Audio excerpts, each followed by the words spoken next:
Interés Público presenta Video Columnas. Conduce Fidel Carlos Flores y periodistas invitados.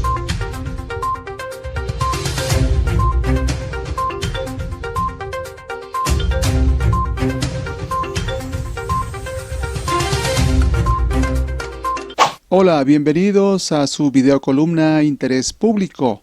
El tema de hoy, actual relación entre consorcios mediáticos y el gobierno de Andrés Manuel López Obrador.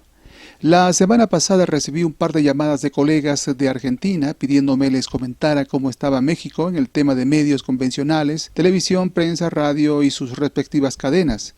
Me di cuenta que para hacerlo necesitaba explicarles un breve contexto de los últimos gobiernos y cuál la relación de la prensa con el poder económico y otros poderes fácticos, como el económico, el religioso, etc. Por cierto, necesarios para contrastar y entender situaciones de dependencia y connivencia y cambio tecnológico. Con la petición de los colegas recordé al maestro Miguel Ángel Granados Chapa cuando en un salón de clases en los 90 del siglo pasado abordaba la situación de los medios de comunicación en el México de finales de siglo. Despacio y aguzando la mirada, el profesor Granados escribía en el pizarrón palabras clave, diagramas y esquemas, y con ellos explicaba origen, conexiones, complicidad y doble discurso del periodismo y los políticos en la era neoliberal. Hace algunos años, un informe de Reporteros Sin Frontera, Centro de Comunicación Social, sobre el manejo y concentración mediática, reveló que en México solo 11 familias propietarias controlan una gran parte de la información que en sexenios anteriores llevaba a una casi total audiencia, entre ellos la familia Azcárraga Madero, la Romandía, la familia Salinas Pliego, Vázquez Raña y otros. Por otro lado, cuando se revisa la ruta del dinero, salta de inmediato asignaciones directas de dinero público para publicidad oficial. Le hace pautas publicitarias con las que, por ejemplo, el gobierno de Enrique Peña Nieto los favoreció entre 2013 y 2018 con la friolera cantidad de $2,000 millones aproximado. Al respecto, la nueva administración 2018-2024 no solo los exhibió, en 2019 dio a conocer una lista de medios y periodistas que más publicidad institucional recibieron en anteriores sexenios, sino que además cambió las reglas y relación entre partes, generando una confrontación directa. Algunos datos de 2024. Hace unas semanas, un funcionario público del sector afirmó que precisamente esos consorcios mediáticos solo tienen influencia en el 30 del 100%. Al final de su mandato, reflejan fortaleza y popularidad de Andrés Manuel López Obrador, 60 a 70%. ¿Cómo se explica esto?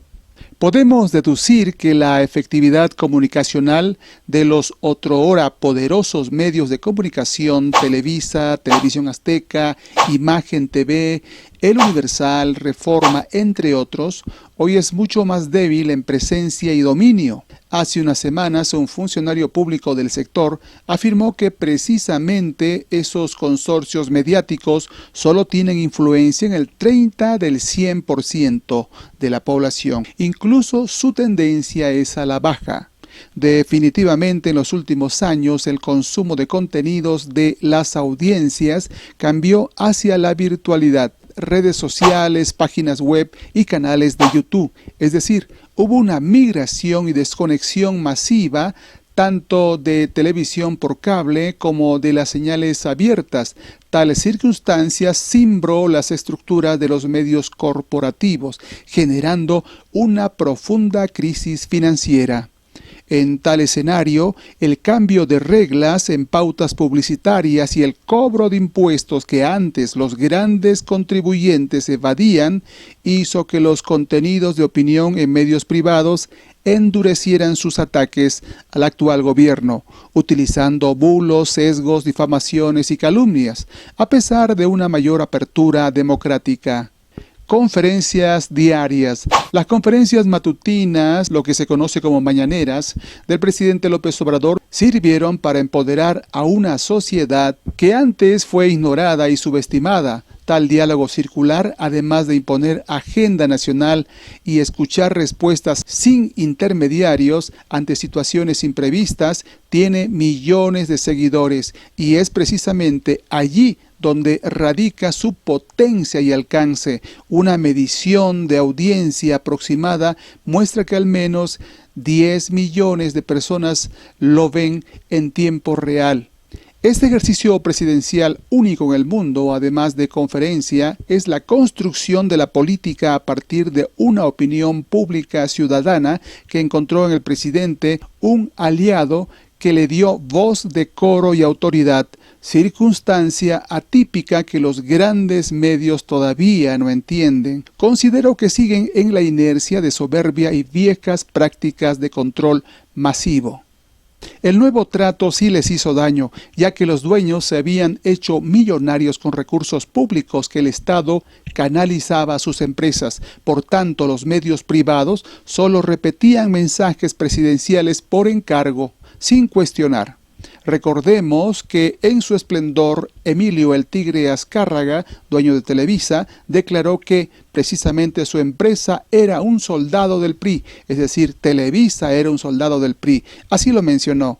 Un vínculo insano que robusteció fortunas, normalizó corrupción y se prolongó por décadas. Este sexenio autodenominado de la Cuarta Transformación los confrontó y exhibió su marco ideológico neoliberal. En su lógica, la libertad de expresión es solo para atacar y cuestionar al poder ejecutivo y no a otros poderes ni a los privados. Ellos son sagrados. Por cierto, en tiempos electorales se consideraban dueños de la legitimidad, pues los candidatos participantes que no eran entrevistados en sus cadenas no eran importantes, situación que les servía para negociar y lograr mayores beneficios.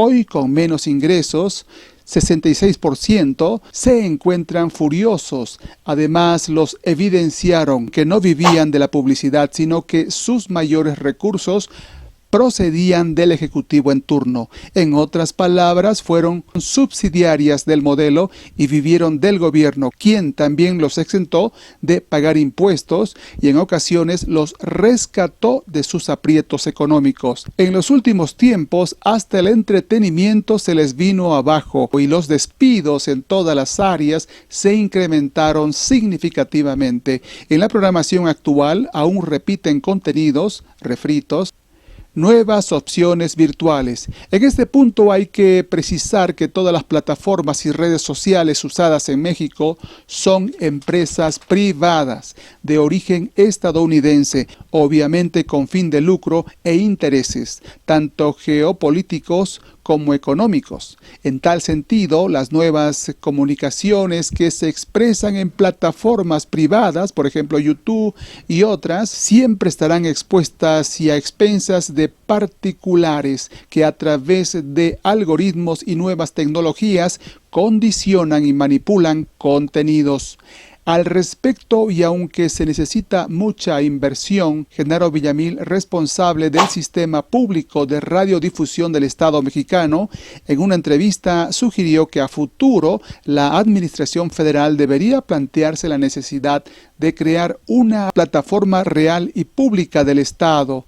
Una idea ambiciosa que otorgaría a través de fondos públicos, privados y reglas claras, una sólida independencia que privilegia a las audiencias. Finalmente, los medios hegemónicos, repito, ya no comunican ni ejercen influencia como antes, pero en escenarios previos a una elección nacional que llevará por primera vez a una mujer a la presidencia de la República, estos harán todo lo posible por recuperar privilegios, aunque implique utilizar nuevos métodos de ataque, fake news y descalificaciones.